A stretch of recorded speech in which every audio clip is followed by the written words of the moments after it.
अमित और सुषमा की एक बहुत सुंदर बेटी थी, जिसका नाम उन्होंने रूपा रखा था।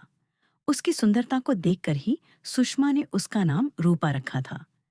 जब रूपा 3 साल की हुई और स्कूल जाने लायक हुई, तभी अमित ने एक फैसला लिया। उसने अपनी बेटी को लड़कों की तरह पालना शुरू कर दिया। उसने उसका दाखिला लड़कों के स्कूल में करवाया और उसे लड़कों जैसे कपड़े पहनाने लगा। अमित का मानना था कि अगर वह अपनी बेटी को लड़कों की तरह बड़ा करेगा, तो वह मजबूत बनेगी। उसे लगता था कि लड़कियों की तरह रहने से वह कमजोर रह जाएगी। समय बीतता गया। रूपा बड़ी होती गई। उसे हमेशा लड़कों जैसे कपड़े पहनाए गए, छोटे बाल रखवाए गए और लड़कों वाले खेल खिलाए गए। एक दिन सुषमा ने रूपा के जन्मदिन के लिए उसके लिए एक सुंदर ड्रेस खरीदने की बात की, लेकिन अमित ने साफ कर दिया कि रूपा के कपड़े लड़कों वाले ही खरीदे जाएंगे। कपड़ों की दुकान पर भी लोग रूपा को देखकर भ्रमित हो जाते थे। उसके छोटे बाल और लड़कों जैसे कपड़ों की वजह से लोग उसे लड़का समझ लेते थे। लेकिन अमित को इस बात पर गर्व होता था। वह कहता था कि इस तरह पालने से रूपा को भविष्य में उन परेशानियों का सामना नहीं करना पड़ेगा, जिनका सामना लड़कियों को करना पड़ता है। समय बीतते बीतते रूपा 10वीं कक्षा में पहुंच गई।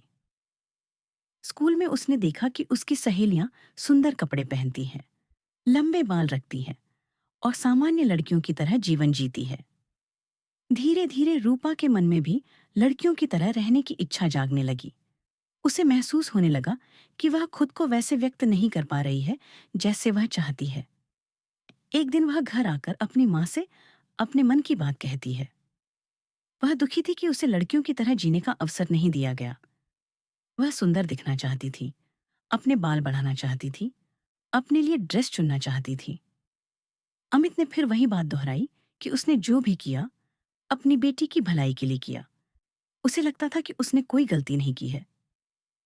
रूपा अपने पिता की बात सुनकर रोने लगती है। एक दिन सुषमा ने रूपा को आईने के सामने खड़े देखा। रूपा ने चुपके से अपनी माँ का मेकअप लगाया हुआ था और खुद को ध्यान से देख रही थी।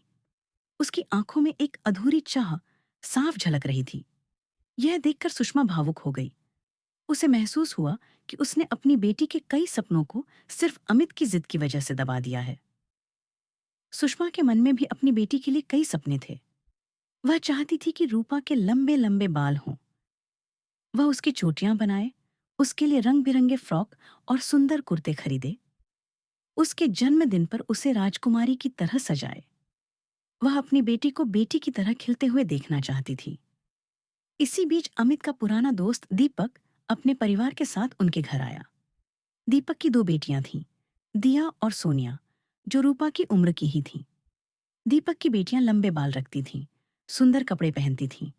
वे आत्मविश्वासी, मजबूत और साथ ही पूरी तरह लड़कियों की तरह रह रही थीं। रूपा उन्हें देखती रह गई। उसे लगा जैसे वह वही जीवन देख रही हो जिसकी वह कल्पना करती थी। दीपक और शालिनी ने रूपा को देखकर पहले तो उसे लड़का समझा, लेकिन जब सच्चाई पता चली तो वे चौंक गए। उन्हें आश्चर्य हुआ कि इतनी सुंदर और कोमल बच्ची को इस तरह लड़कों की तरह क्यों पाला जा रहा है। दीपक और उसकी पत्नी ने अमित को समझाया कि बेटियों को मजबूत बनाने के लिए उन्हें उनकी पहचान से दूर करना जरूरी नहीं है। उन्होंने अमित से कहा कि बेटियों को मजबूत बनाने के लिए उनकी पहचान छीनना जरूरी नहीं है। दीपक ने बताया कि उसकी बेटी दिया क्रिकेट बहुत अच्छा खेलती है और सोनिया कबड्डी की चैंपियन है। वे दोनों खेलों में आगे हैं, लेकिन फिर भी वे अपनी पहचान से समझौता नहीं करती। शालिनी ने समझाया कि आत्मविश्वास और मजबूती कपड़ों या हेयरकट से नहीं आती, बल्कि परवरिश और भरोसे से आती है। उन्होंने कहा कि लड़की होकर भी कोई मजबूत, साहसी और सफल बन सकती है। धीरे धीरे अमित को अपनी गलती का एहसास होने लगा। उसने पहली बार अपनी बेटी से यह जानने की कोशिश की कि वह खुद क्या चाहती है। रूपा ने साफ कहा कि वह लड़की है और लड़की की तरह ही जीना चाहती है। वह मजबूत भी बनना चाहती है, लेकिन अपनी पहचान खोकर नहीं। उसने बताया कि स्कूल में न तो लड़के उसे पूरी तरह अपना मानते हैं और न ही लड़कियां।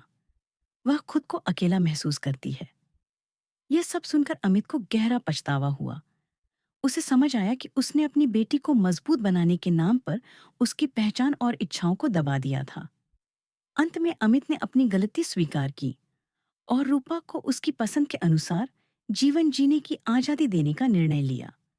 अब रूपा अपने मन के अनुसार कपड़े पहन सकती थी, लंबे बाल रख सकती थी और वही कर सकती थी जो उसे अच्छा लगता था। अमित को समझ आ चुका था कि मजबूती पहचान छीन कर नहीं, बल्कि आत्मविश्वास देकर आती है।